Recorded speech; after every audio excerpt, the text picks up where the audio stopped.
Mr. Speaker, I yield to Mr. McCarthy, the Majority Leader from California.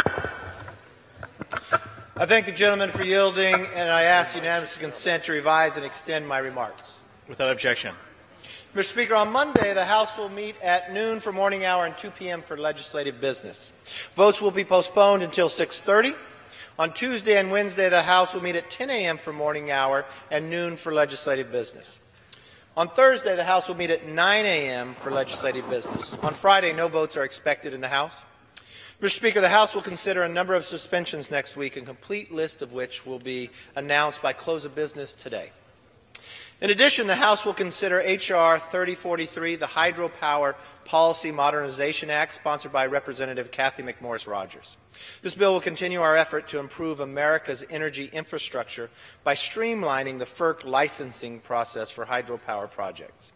The House will also consider two good jobs bills. First, H.R. 3441, the Save Local Business Act, sponsored by Representative Bradley Byrne. This bipartisan legislation will ensure small businesses and franchises across America receive fair government treatment rather than confusing regulations that harm workers. Second, the House will consider H.R. 2201, the Micro-Offering Safe Harbor Act, sponsored by Representative Tom Emmer. Part of our innovation initiative, this bill creates a smarter way for entrepreneurs to start new ventures or growing existing businesses. Now, lastly, Mr. Speaker, additional legislative items are possible in the House. If anything is added to our schedule, I will be sure to inform my friend and all members. With that, I thank my friend and I yield back. I thank my friend for that information. First, Mr. Speaker, I want to start by saying that the Majority Leader and I and four other members of the House had an opportunity to visit both Puerto Rico and the Virgin Islands last weekend since we had our last colloquy. First, I want to thank the Majority Leader for organizing that trip and including me on it. It was an eye-opening trip. The Majority Leader and I have done an op-ed which will be appearing at sometime in the near term on our observations.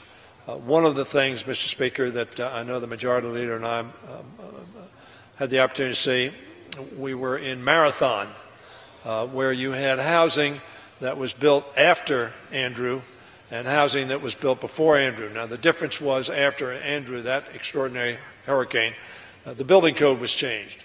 And we saw the stark difference between housing that survived, essentially, Maria and Irma, and housing that did not. And the difference was, of course, that the housing that survived was built to different standards after Andrew. The Majority Leader and I discussed this matter along with Mr. Bishop, who chairs the committee that oversees both Puerto Rico and the Virgin Islands.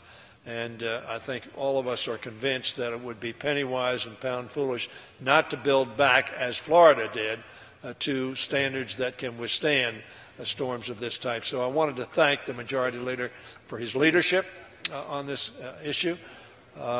Majority Leader took the extraordinary effort to climb down a riverbank, go across the river. The river was very low at that point in time, and then up a very long ladder because people were stranded on the other side. The Majority Leader went to see them and assured them that we would not forget them. We were the first CODEL to go to the interior of Puerto Rico as opposed to simply go to San Juan or another large city. So I thank the Majority Leader for his leadership on that issue.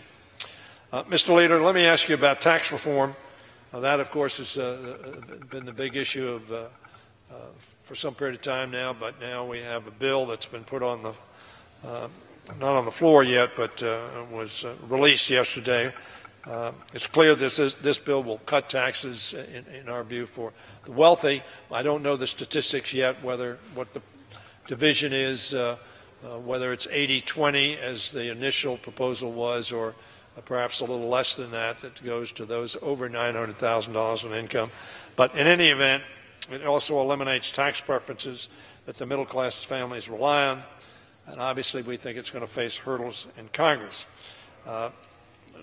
What I wanted to ask was, what does the gentleman expect the bill to be? When does the gentleman expect the bill to be marked up?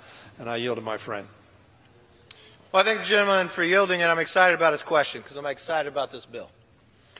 For more than 3 decades, we have waited for tax reform.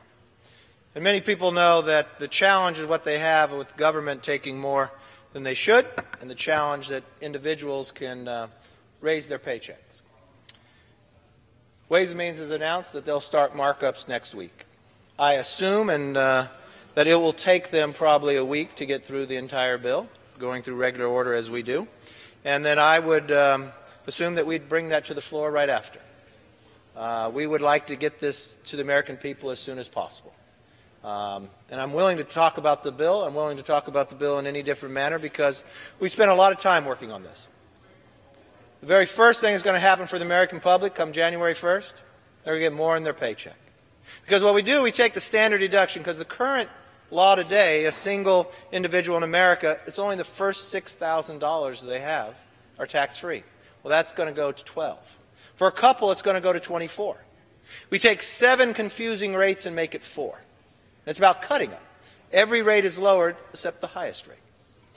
Then we go and look at how can we make America competitive. We all know I started my first business when I was 20 years old. Small business is the backbone of this country. Small businesses work harder than almost anybody else. We lower their rate to 25. That's the lowest it's been in 40 years. And then all this money that's being pushed overseas, they tax too high so people won't bring it back, and there's trillions of dollars there. We're going to have that money come back, and what are they going to do? They're going to invest in America. Now, our name of our bill is Tax Cuts and Jobs Act. Just yesterday, I was with a company, Broadcom.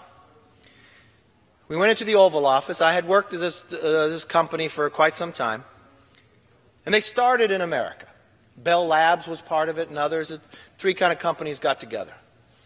They were technology. They were building. They were growing. And then what they found was America's tax code was so burdensome on them that for them to compete around the world, they became a company that domiciled in Singapore. Talking to them just the last month or so, laying out our tax bill, they said, you know what? We're so confident in you passing this, we're going to announce that we're moving back to America. They have $20 billion a year in revenue. They invest $9 billion every year in R&D and manufacturing, those manufacturing jobs we care so much about. So yesterday we were sitting in the Oval Office. This is exactly what the CEO said. And you know what he talked about? He grew up in Singapore. And he said, when I turned 18, the greatest engineering school in America gave me an opportunity, MIT. But my parents did not have wealth. But they gave me a scholarship without even needing me. Ms. Speaker, can we have a little order? Members, please take their conversations off the floor. The House will be in order. Thank you, Mr. Speaker. He comes to America, gets his education, becomes an American. Builds a company. He said it broke his heart he had to leave. He wants to give back to this country that's been so good to him. And he said this tax bill is actually doing it. So we're creating jobs even before we pass it. So I'm very excited. But if I may, I want to do a little research for you. So we've taken all the IRS tax information. I broke it down in a spreadsheet, so any districts that wants to know about it, please come see me. I'll walk you through it. So if I take your district, Maryland's 5th, currently 47% of your filers in Maryland 5th take the standard deduction. So they'll be better off because it doubles right off the bat. Another 11% of those who itemize their deductions won't have to do that anymore. So instead of spending weeks on their tax, they'll put on a postcard in minutes. So they're going to get a higher deduction. They're going to get more money. So that means even before lowering of the rates, 58% of your district is better off from day one. Now, in addition, we repeal the alternative minimum tax, that AMT. So that costs 13,000 of your constituency in your district an average of $3,750. That's wiped away. So as we lower all the brackets, we'll create a great deal of savings for everybody else. So I'm excited about this. I'd love to look forward to work with you on it, because just as we just passed the CHIP bill bipartisan and the IPAB with more than 70 Democrats on that, I think this has been a very good week for America. I yield back. I thank the gentleman, Mr. Speaker, for his comments. Talks about IPAB. Of course, we added $17.5 billion to the debt. $17.5 billion. The gentleman did not mention the $1.5 trillion in additional debt that the passage of the tax bill will result in. But he did talk about some people who are going to be really advantaged. So I would like to ask the Majority Leader, will those people who will be advantaged, or for that matter disadvantaged, have the opportunity next week to testify in a hearing on the substance of this bill? And I yield to my friend. Well, I thank the gentleman for yielding, and I think this is an excellent question. So first of all, you're asking about hearings. I caught you yesterday. I caught you on TV yesterday. You were pretty good. And you were asked about hearings. This is what you said. A hearing is when you ask the gentleman's remarks down. A hearing is when you ask the public to come in and say, what do you think? What are your suggestions? How will this impact you? And since taking the majority, you know what anniversary it is this week? When we rolled this bill out, it was the 7th anniversary of the Republicans winning on that election day for the majority. And this is what we campaigned on. Now, we've been working quite some time. Prior to Dave Camp has retired, but when he was chairman of Ways and Means, he put out a Camp proposal. We've been having numerous hearings in those Congresses and this Congress. Took us to win the White House, took us to win the Senate. But you know what? We've kept our promise. And let me walk you through what the rest we've done. Since taking the majority, we have held at least 59 hearings on tax reform, with witnesses from all sides, on everything from simplification to closing those loopholes that we've talked so much about together, to creating jobs, accelerating economic growth. And that's not to mention the countless town halls and the forums of members who held in their districts all across, which what you brought up about hearings. Now, if we need further witnesses to burden our tax code, look no further than just me. As I told you when I was 20 when I started that first business. You know the 3 lessons I learned in my first business? I was the first one to work. I was the last one to leave, and I was the last one to be paid. And I remember investing all that I had. And it was just a deli, and I had 6 employees. It was early in the morning. The front was all glass. And here pulled up a little truck from the city. And they were knocking on the door 2 hours before I started. I thought maybe they wanted to give me a key to the city, starting a new business. He wanted to give me a ticket for my sign. I thought that was a little odd because the sign was bringing more people in that paid more sales tax, that paid their salary. I learned the challenges of starting a small business.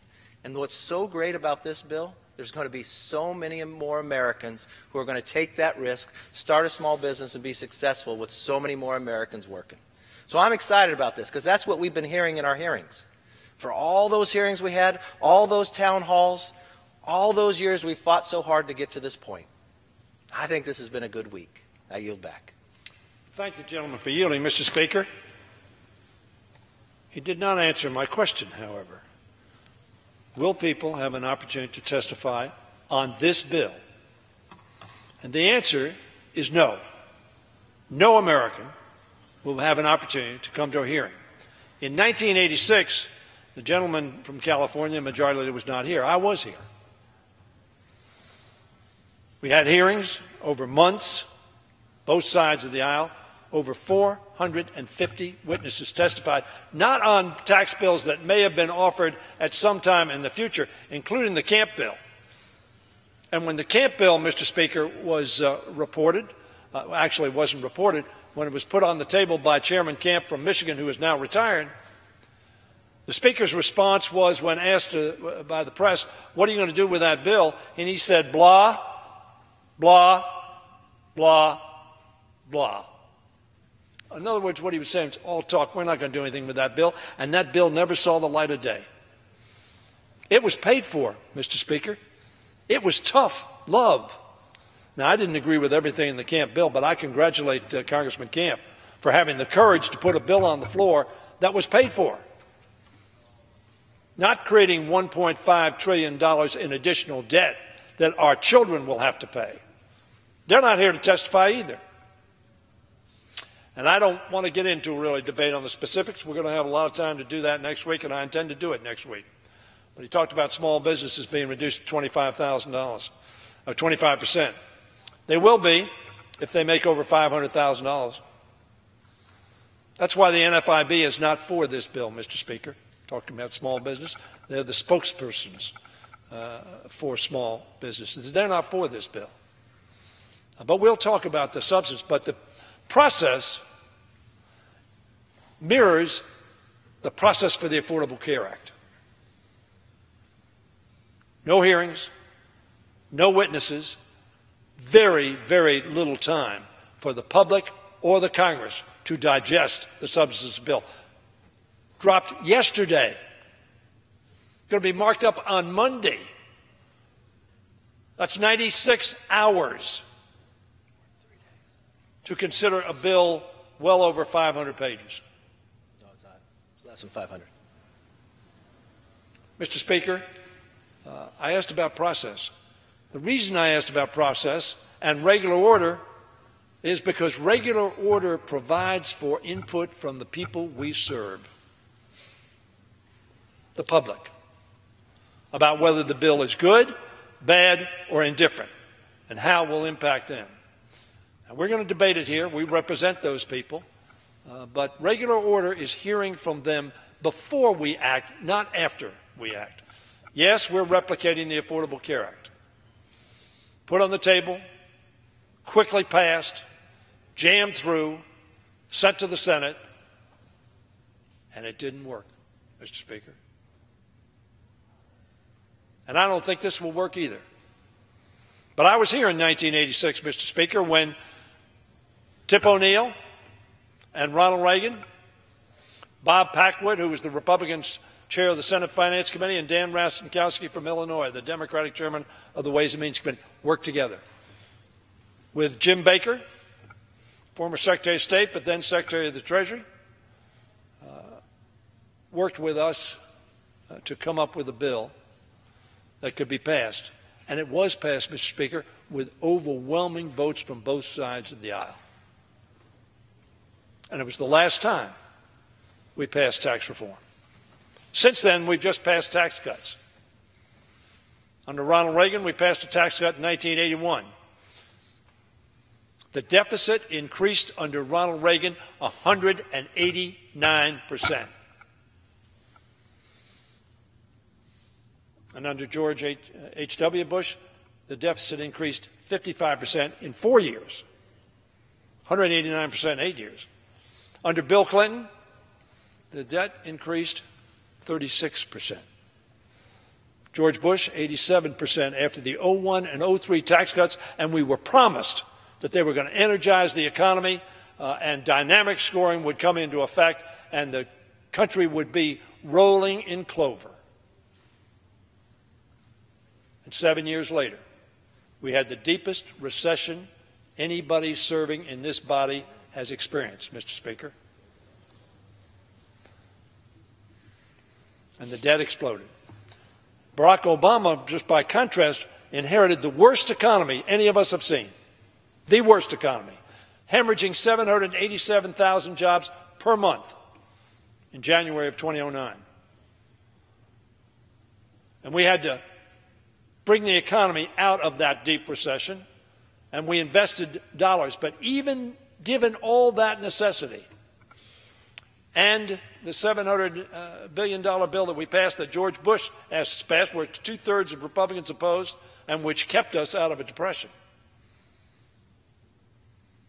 Barack Obama increased the debt by 1 percentage point more than George Bush. So I say to my friend, the reason for having hearings, the reason for having economic experts like Mr. Bartlett, who worked for for Ronald Reagan, who said that tax cuts do not pay for themselves.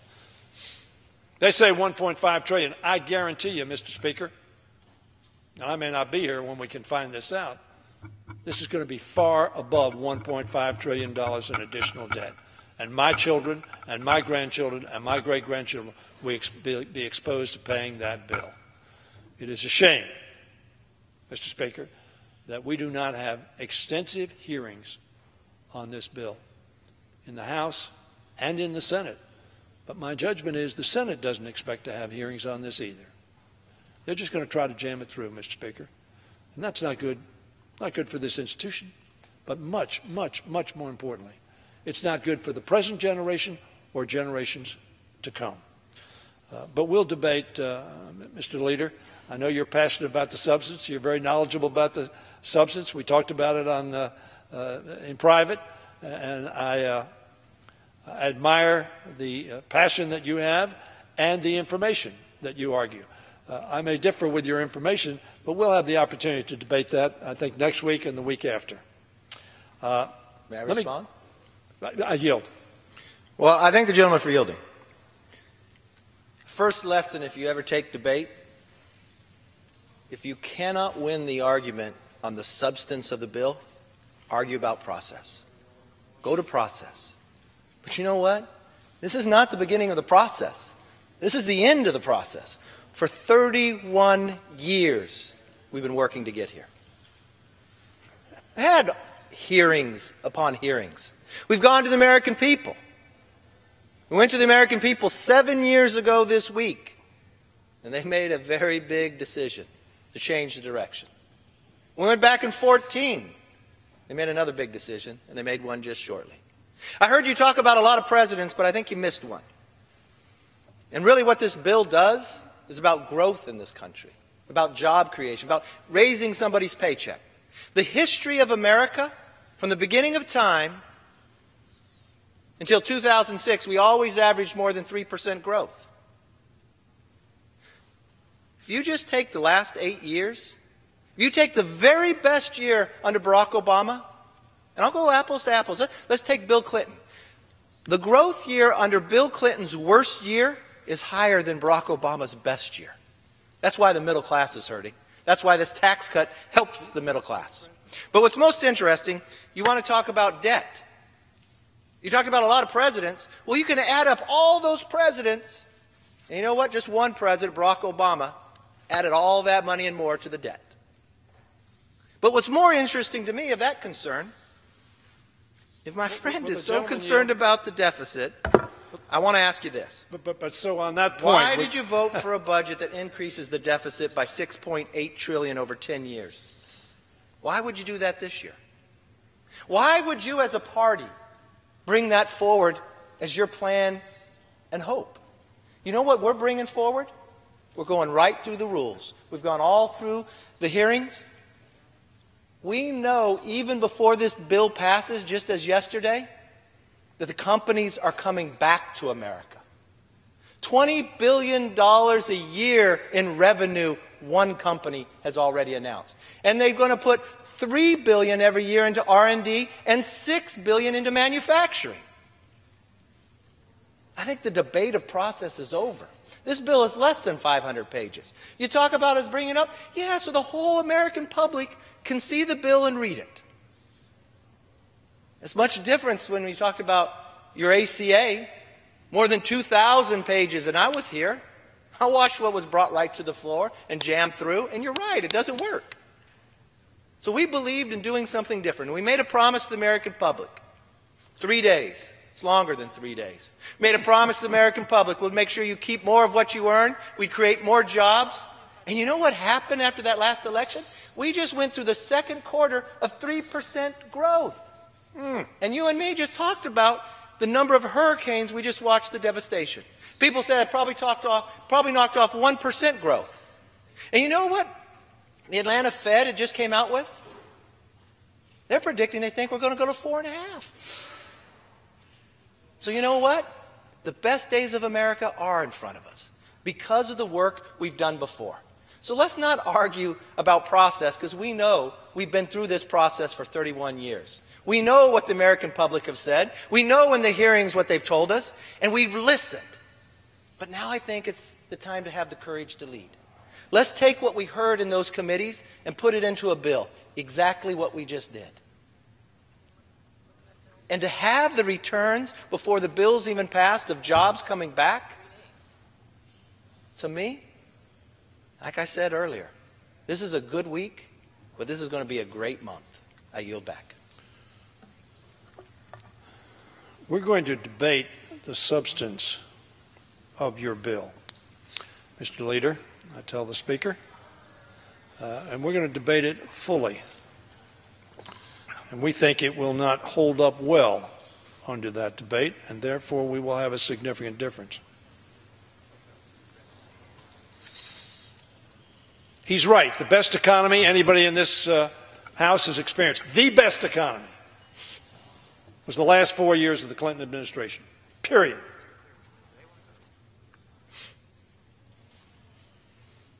Guess what we had? We had a little bit of a tax increase. We increased the gasoline tax, and we tried to pay for infrastructure. We haven't increased it since then. And the Republicans said, you do that, the economy's going to go down the drain. The best economy any Republican has experienced in their lifetime under Bill Clinton. We balanced the budget 4 years in a row under Bill Clinton. The only president you can mention they balanced. Never balanced under Ronald Reagan. Never balanced under George H.W. Bush. Never balanced under George Bush. As a matter of fact, as soon as they took office, they made sure we wouldn't have further balances because they cut taxes in 01 and 03.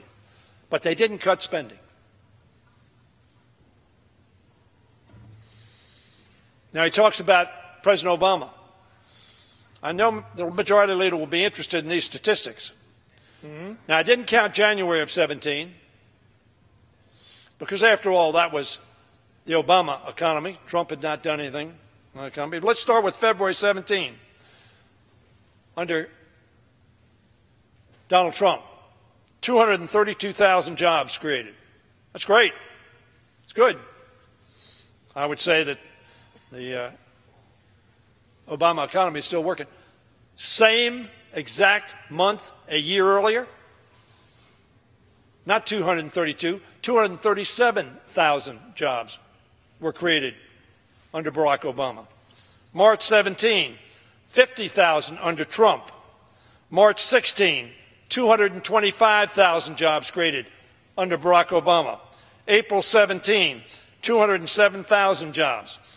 Barack Obama was a little down that month, 153,000 jobs. 145,000 under Trump, 43. Then June of 17, 210,000 under Donald Trump, 297,000 jobs under Barack Obama. July of 17, we're getting more recent, under Trump, now he's been in office a little longer, 138,000. What was it under Barack Obama? 291,000 jobs. Double. August of this year, just a few months ago, 169,000. Under Donald Trump, 176,000. And last month, we had hurricanes. I'll give the majority leader that. We lost 33,000 jobs. Under Barack Obama, same month a year ago, 249,000 jobs created. As a matter of fact, under Barack Obama, we created 11,773,000 jobs. Under George Bush, 2 million. Loss under George Bush, private sector jobs. A loss after the 01 and 03 tax cuts, lost 1,159,000 jobs. The last 12 months of the George Bush administration, 01 and 03 tax cuts, we couldn't change economic policy. We were in charge for the last 2 years, couldn't change it. Lost 4,568,000 jobs. Now, as a matter of fact, I've done a little thing for 68 years. Over 68 years, we had 36 years of Republican presidents and 32 years of Democratic presidents. Under Republican presidents, from Truman to Obama, there were 35,448,000 jobs created, Mr. Leader. Under Democrats, in 32 years, 62,669,000 jobs. Now, I would like to go on to another subject, as we could go on debating this all day, but I will yield to my friend. I thank the gentleman for yielding, because you did ask a question in there. When you talked about Bill Clinton, you said, what did he have? Well, when he first came in, he had Democrats in the majority, but all that growth happened because he won a Republican House and a Republican Senate.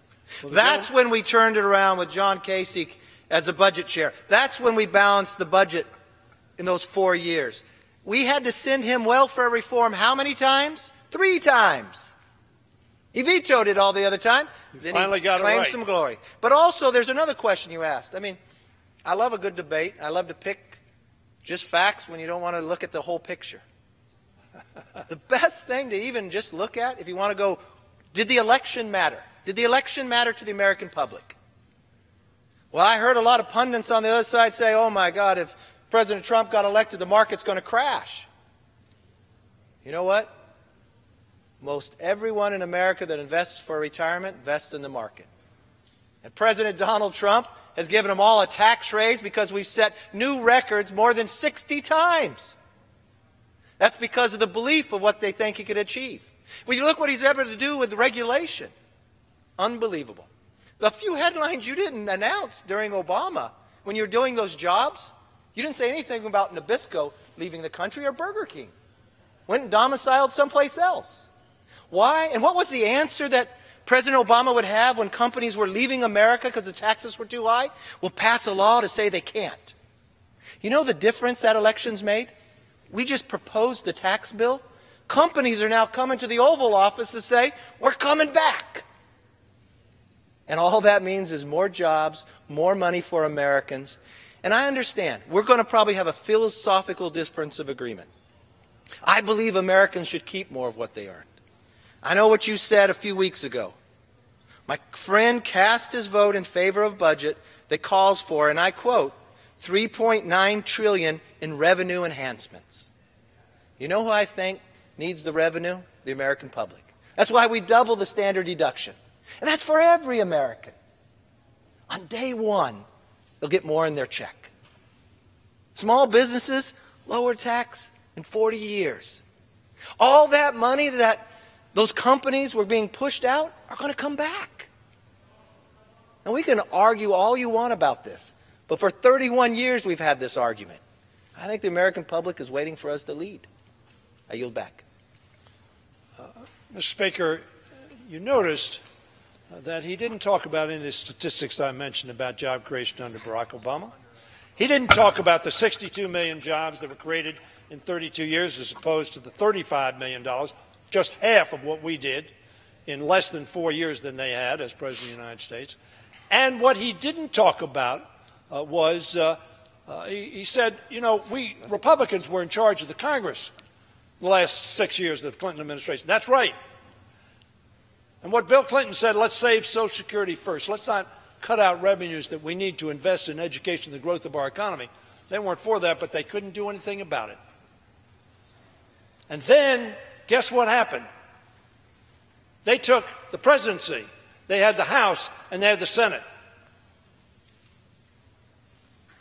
Why couldn't you do what was done under Bill Clinton then when you controlled everything? I asked my Republican friends, Mr. Speaker. Why couldn't you, when you controlled every organ of government, do what you say was done under the Clinton administration because you were in the minority, very frankly, or you were in the majority and could control things? Why couldn't you do it when you controlled everything? Why did you leave us with 4.8 million hemorrhaging jobs as you came out of office and your economic program was still in place that you put in place in 01 and 03? And the deepest recession you and I have experienced in our lifetimes, and I'm older than you are. You didn't answer that. You continue to talk about what's going to happen. You know, I tell this story about the guy who comes in, he wants to be the left fielder for the Nats, and he says, you know, I'm going to hit 350 next year. Well, but you hit 260 last year. Well, yeah, I know, but this year I'm going to hit 350. And the other guy comes in, he says, I like the same job. He said, I hit 325 this year and I hit 324 last year. Who do you think you hire? The whole point is, Mr. Leader, I say to the Speaker, is that performance counts. Not just talk, not just promises, Because I will tell you, Mr. Leader, I've been here a long time. And I heard the same language in '81 from David Stockman. He now says it was baloney. I heard the same talk in '01 and '03. It didn't work out so well. So, Mr. Speaker, I'm going to go on to another subject, because we need to go on to another, but we need to have this debate, because it is critical for my children, my grandchildren, and my great-grandchildren, and for generations to come, as to whether this country is, like we did it under Clinton, on a fiscally sustainable path where we're balancing budgets, or whether we're going to go back to the deep deficits. And he didn't respond. 189% increase in the debt under Ronald Reagan. One person in America, Mr. Speaker, can stop spending, the president. He can veto spending bills. In my 37 years, we've never had a veto overridden of a president who vetoed a bill because we spent too much money. Not once in the 37 years I've been here, Mr. Speaker. But I want to go on to another subject that ought to be less controversial, because I think the majority of Republicans and I think unanimously the Democrats want to see us do what the president apparently has asked us to do, and that is protect the DACA students, the DACA doctors, the DACA teachers. We have a DREAM Act that's been filed. Every Democrat supports it. We want that to come to the floor in this transparent, open process. And I've talked to the Majority Leader about it. The President, contrary to Speaker Ryan's advice, rescinded the protections for the childhood arrivals who arrived here through no fault of their own. And he said to the Congress, it needs to be done in legislation. He didn't say it needs to be done in legislation with a lot of other things. And the Speaker has said we're going to take one issue at a time. I won't bring out that quote, but Majority Leaders heard me use it before. So I urge the Majority Leader, because I believe he does not want to send these mostly young people who don't know any other country but America, who see themselves as Americans, who've been educated in our schools, serving in our communities, positive participants in growing America like so many immigrants before them. A nation of immigrants. Some of you are tired, you're poor, you're huddled masses. We should have the DACA bill on the floor before we leave for this Thanksgiving. And Mr. Leader, I said this with respect to the Export-Import Bank, that a majority of your party would vote for that if it came to the floor. We got it to the floor, and, as I predicted, a majority of your members voted for it. I believe that very close to, if not a majority of your party, will vote for this. And the overwhelming numbers in this House will vote for that bill. I would urge my friend to bring it to the floor before we leave for the Thanksgiving break on the 16th of November.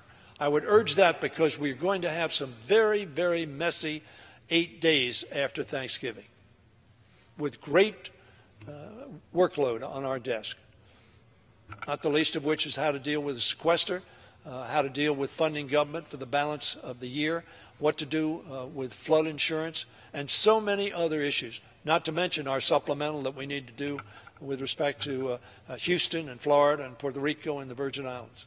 So I urge my friend to work with us to bring the DREAM Act to the floor, or bring your alternative to the floor.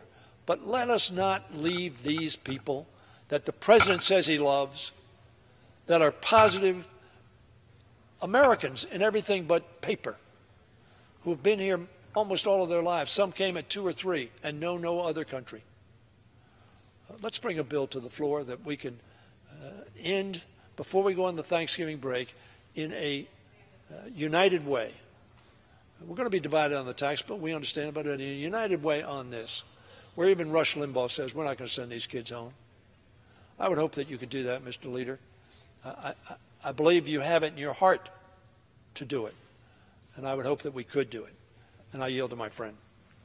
Well, I thank the gentleman for yielding, and I have great respect for the gentleman.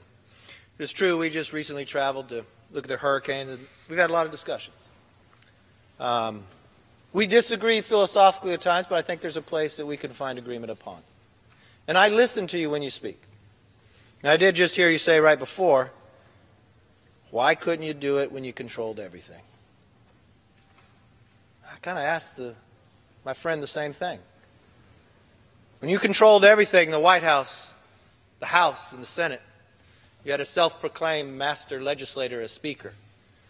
You had an opportunity. But I know this is a window. And I know President Trump wants to get it done. That's why he put out things that he wants to see done as well. We talked about chain migration. We talked about border security.